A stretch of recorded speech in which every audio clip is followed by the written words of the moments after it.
Hello everybody and welcome back.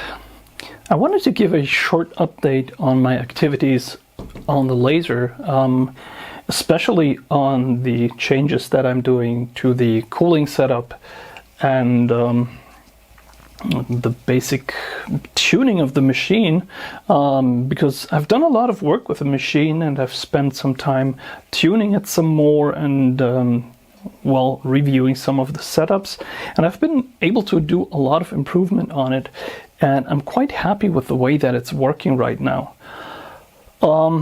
Let's start with the cooling. So I didn't change anything to my setup with the modified cooler.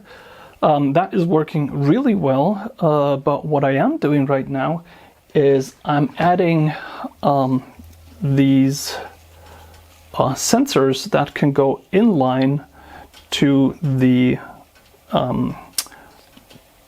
flow of the cooling fluid, and this should give me a lot more reliable and up-to-date numbers for the temperatures that I'm getting. And I've spent some time trying to make sensors that I can just put into the flow of the water, and basically I've made quite a mess inside the laser, outside of the laser, and I'm now using these brass T-pieces for pressure air. They seem to be really well, and I'll show how I made these, and they're working fine, and I'm going to put one of them right behind the laser tube on the return line to the cooler, to have a better understanding of what the water temperature is coming back from the tube. Also, I spent some time placing some isolation or insulation between the tube and the outside where I have my sensor, because I was getting too much reading from the ambient temperature as opposed to the tube temperature that I wanted to have, because I want to make sure that my tube doesn't get too warm while the coolant is getting colder all the time as it warms up, because the temperature difference puts strain on the glass, and you just don't want to overdo that. But I think I'm in a pretty healthy the temperature range, because the temperature of the tube is usually not more than about 2 to 3 degrees of the return water temperature, and the temperature of the water going into the tube is slightly lower than that. So I think I'm good there. So my temperature sensor on the tube is right on the glass at the front of the tube. Since this is where the main lens is, this is where you basically have the most temperature, and you want this to stay reasonably cool, because if this gets hot, then you're going to be breaking down the gas inside the tube, and it's not going to be able to regenerate. And so I placed this insulation foam here, and the sensor is stuck to the tube itself, making good contact. So I know that right now my tube temperature is 21.8 degrees, which is absolutely the surrounding temperature, and this is really good. And when I use it, I really see this temperature going up pretty quickly, which is another indicator that the insulation is working well. Now, one other thing that I did spend a lot of time on was getting this mirror set up correctly. And so what you usually do is you put a little tape before here, and you go through all the 4 end positions on the table, and you fire a pulse on the laser. And this was what I got, which is really good. But I was a little bit high on the entrance to the lens, which basically meant that I wasn't hitting the focusing lens at the bottom straight in the middle, and that basically means that you're not getting a straight beam, so your cuts will not be right through the wood but at an angle, and you really don't want that because it's wasting energy and your cuts don't look good, and it's basically part of the first time setup. I already had something that I thought was pretty good, but when I got it better, my performance improved significantly. So I had several target practice pieces, and in the end what I would do was I would actually put a piece of paper right to the bottom of the nozzle, and I'd have a little bit of watercolor from an Edding watercolor pen on the bottom of that nozzle, so I could just make out the round shape of the focus down here, and I would just give it one short burst. And then I basically set up the mirror, so even though the setup wasn't hitting my my lens or my mirror right in the middle, I moved the mirror so it did. I'll just draw this up. It's a lot easier than that. So let's just draw this. Suppose this is the entrance to the mirror and the focusing lens. You want your beam to hit right in the center, but that is quite obviously really hard to set up.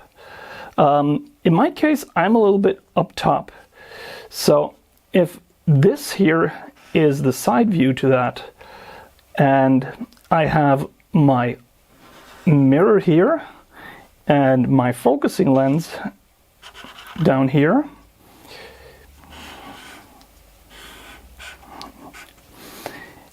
the beam is going to enter a little to the top, and it's going to be reflected relatively, well, not right in the middle of the lens, but somewhere to the outside, and the lens is just going to shift the beam over here, and it's going to make this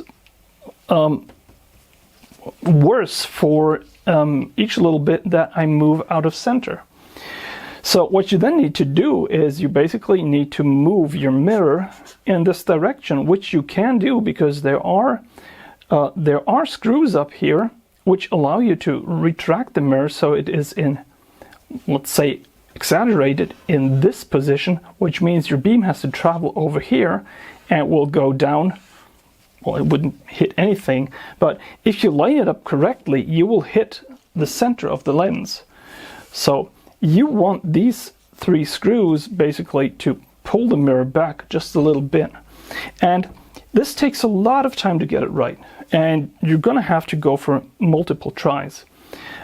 If I ever really want to do it right, I'm going to have to lower my laser tube, because my laser dot is just a little bit too high. It is absolutely perfect otherwise, but it is just these maybe 1 to 2 millimeters too high, so it doesn't really hit the lens dead center. And that's what you want to get, because if your beam goes to the lens absolutely dead center, it is going to be focused absolutely perfect. If it doesn't, you're not going to get this little perfect dot, but you're going to get something that is like ovally shaped, and it's not going to produce great cuts. And you're going to notice, because cutting in this direction is going to work a lot better than cutting in this direction, just because you get much more exposure of the light moving this way. So it is absolutely vital to set this up correctly. And in my case, I'm pretty close to a perfect setup. Not 100%, but I'm a lot happier than I was before. So this here is one of these connectors that I'm using for the temperature sensor. And to get the temperature sensor inside, I 3D printed some of these small plugs with a hole inside. And they go inside the connector absolutely perfect. And inside there's a hole, so what I can do is, when I have the sensor right here, I've got the temperature probe, and I can just thread this into the little plug, and then the plug goes inside the connector, and it fits absolutely perfect. So I can either have it so the liquid goes around the corner, or I can have it in line. And in any case, I will get very good contact of the sensor tip with the water, and I also have a pretty good insulation of the sensor itself from the metal of the connector. So there's going to be very little influence of the thermal mass that this has. And I tried this out. It works really bad. It worked really bad with my first try because I didn't print this on a resin printer, but I used a normal printer. And after about 3 to 4 hours, the PLA I used started to drip, and after another 20 or so hours, I actually lost quite a lot of coolant through the connection. And this time I'm doing it with an epoxy resin print, and I imagine this is going to work a lot better. I didn't know that the PLA would get dissolved by the distilled water and the coolant inside. I never had that issue before, but I don't think I've ever mixed the two of them. So I hope that this is going to work a lot better. I've already made one of the plugs and I've put it inside, and I was able to put around 2.5 bar of pressure on it before I would actually pop the plug out. So I don't think I'm going to have any problems with the low pressure of coolant that I have in my laser. And it remained absolutely tight. So yeah, I do use this super cheap silicone that you can get in tubes. They're just so much easier to use, and you don't have to throw away that much if it ever turns hard, because with the large what are they called? With the large containers that the other stuff's in, after about 2 months, this stuff just starts solidifying. And with these, I can keep these for over a year, and it still works. So I like this a lot. And yeah, I'm just going to finish these up, and then I'm going to have one temperature sensor that is connected to the laser, where I have the absolute return temperature, which I'm very interested in, and for testing of my cooling device and of the software that I have, I'm going to put this into the flow coming right from the cooler. And yeah, that should make stuff a lot easier to measure. and to verify.